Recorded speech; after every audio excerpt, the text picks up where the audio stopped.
Good evening, friends. Thank you very much for stopping by. I really appreciate that. And thank you for all the texts, the voicemails, the comments, and all the help that's been offered.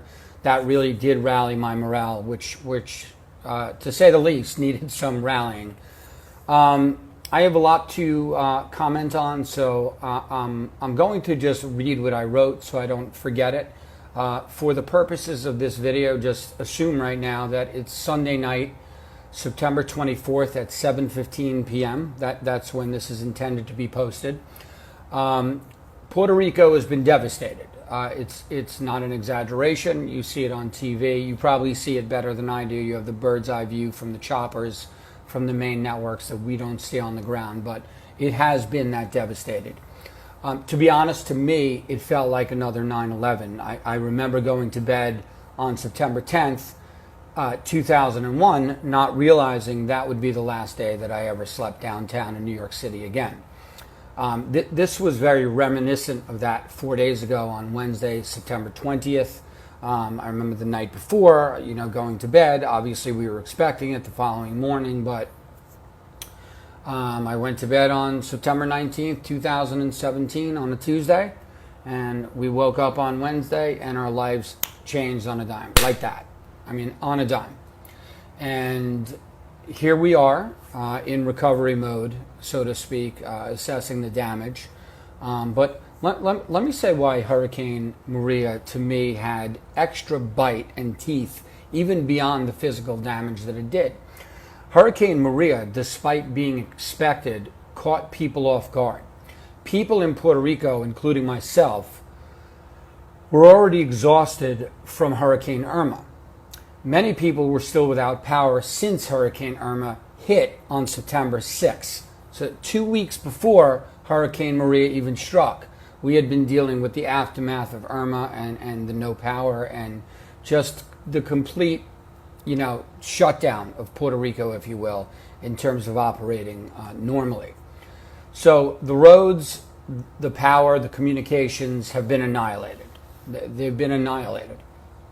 Although some of the stores are starting to open again, they only take cash. And because the power is out, the banking system is paralyzed. So people find themselves in a catch-22. You can only use cash, but you don't have cash. So where are we going with that? Obviously people have some petty cash, so you're seeing some lines and things like that. But that's going to need to be rectified as quickly as anything else. As many of you know, Puerto Rico was already in dire straits financially. The truth is they've been struggling since 2006. And unlike the U.S., who had a financial crash in 2008, but then bounced into recovery and now prosperity, Puerto Rico never bounced. I did notice some signs of stabilization pre-hurricane. At the moment, I can't say that with confidence anymore. I really can't. When the dust clears, I will make sure to be prepared for hurricanes in the future. Excuse me, I'm reading this. This is why my eyes are all over the place. My family and I used to travel to Puerto Rico in the late 70s and early 80s. I don't remember experiencing such hurricanes. But that might have to do with the fact that we didn't travel in hurricane season. So, I'm a slow learner. I just caught on to that now, that hurricane season means hurricanes could happen.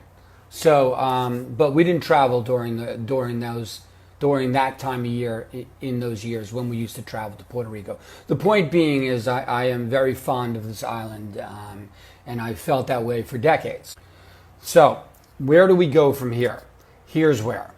We're going to suit up and show up. We're going to man up because the sun will shine again.